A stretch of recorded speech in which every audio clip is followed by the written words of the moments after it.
Good morning students.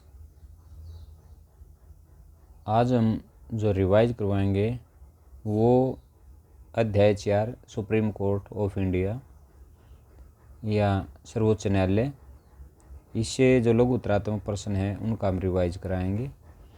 हमारे total जो lesson हैं वो लेसन है हमारे 13 और हमने जो 5 लेसन हैं वो कंप्लीट कर लिए हैं। अब हम इनको रिवाइज करवाएंगे। तो यदि किसी भी स्टूडेंट्स की यदि कोई प्रॉब्लम है वो स्टूडेंट से वीडियो को देख के नीचे आपको कमेंट्स बॉक्स मिलेगा। तो उस कमेंट्स बॉक्स में यदि आपकी कोई प्रॉब्लम है तो उस कमेंट्स बॉक्स में आप कमेंट्स करके आपकी प्रॉब्लम लिख सकते हो या बता सकते हो ताकि आपका सॉल्यूशन हो सके। और यदि वहाँ आप कमेंट्स नहीं करते तो कॉल करके भी आप प्रॉब्लम का सॉल्यूशन ले सकते हो। तो लगभग आज मैं बताना चाहूँगा कि जो आपको जो निबंधात्मक क्वेश्चन जो किए थे आपने जितने भी, ये जो आप लघु उत्तरात्मक क्वेश्चन करोगे सभी के सभी क्वेश्चन उन्हीं क्वेश्चन से लिए गए, तो आपको ज़्यादा बर्डन भी नहीं होगा। यदि आप ये कहो कि होमवर्क हमारा ज़्यादा होता है तो वो होमवर्क आपका अब है वो सिर्फ रिवाइज के लिए है और वो बिल्कुल डिपेंड करता है। यदि जिसने निबंधात्मक क्वेश्चन हैं अच्छी तरह से किए हैं तो ये क्वेश्चन इन क्वेश्चंस के अंदर उन स्टूडेंट्स को कोई भी प्रॉब्लम नहीं आएगी। तो पहला क्वेश्चन देखते हैं, न्यायपालिका मौलिक अधिकारों की रक्षा कैसे करता है। तो यहाँ पर हम लिखेंगे मौलिक अधिकारों की रक्षा करना। क्या लिखेंगे? मौलिक अधिकारों की रक्षा करना न्यायपालिका का अति महत्वपूर्ण कार्य है या न्यायपालिका का कार्य है।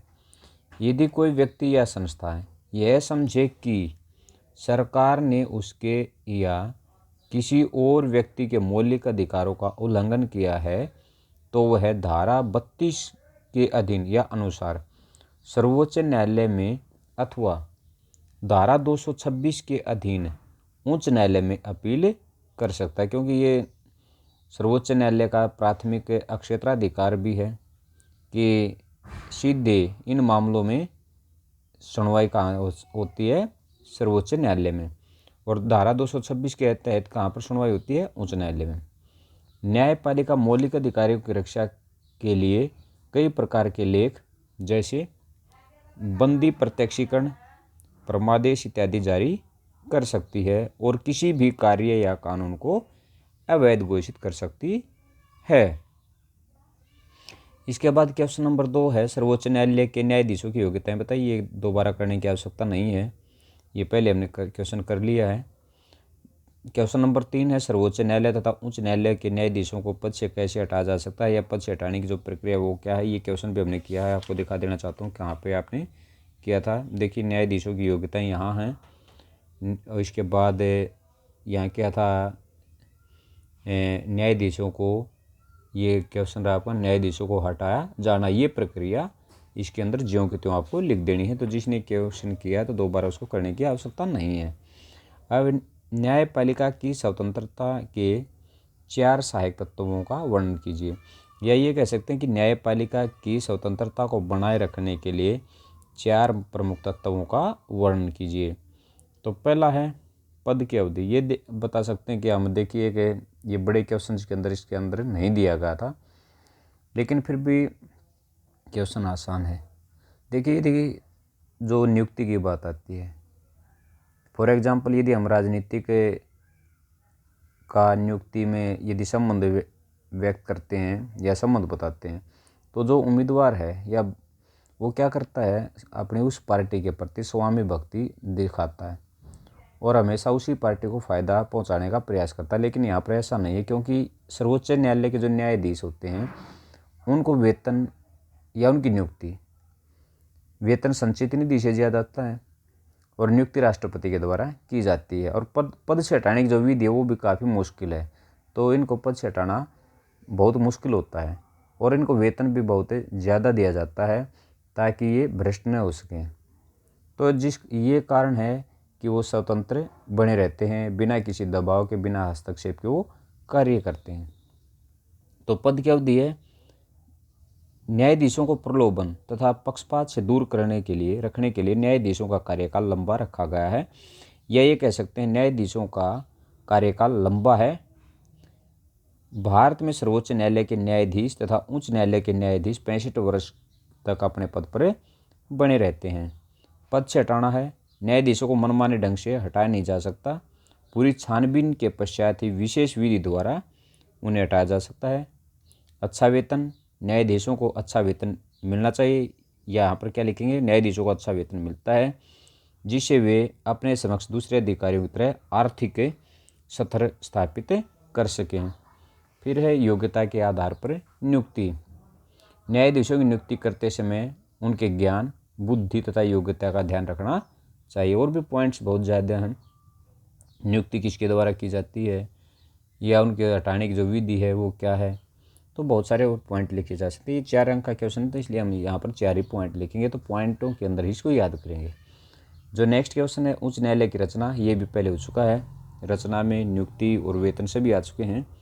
सर्वोच्च न्यायालय की संविधान के संरक्षण की भूमिका का संक्षेप में वर्णन कीजिए, ये क्वेश्चन भी हो चुका है। फिर संविधान किस प्रकार न्यायपालिका की स्वतंत्रता की स्थापना करता है, यही क्वेश्चन जो हमने क्वेश्चन नंबर 4 किया था यही है, सेम एज इट इज, तो इसको भी दोबारा करने की आवश्यकता नहीं है। सर्वोच्च न्यायालय की 4 शक्तियाँ बताइए, ये क्वेश्चन भी बड़े जो क्वेश्चन है उसके अंदर हमने किया था। यदि आप देखना चाहते हो तो ये जो आपका शक्तियाँ थी, ये प्रारंभिक क्षेत्राधिकार सर्वोच्च न्यायालय का, अपीलीय क्षेत्राधिकार हैं, ये आपने किया है।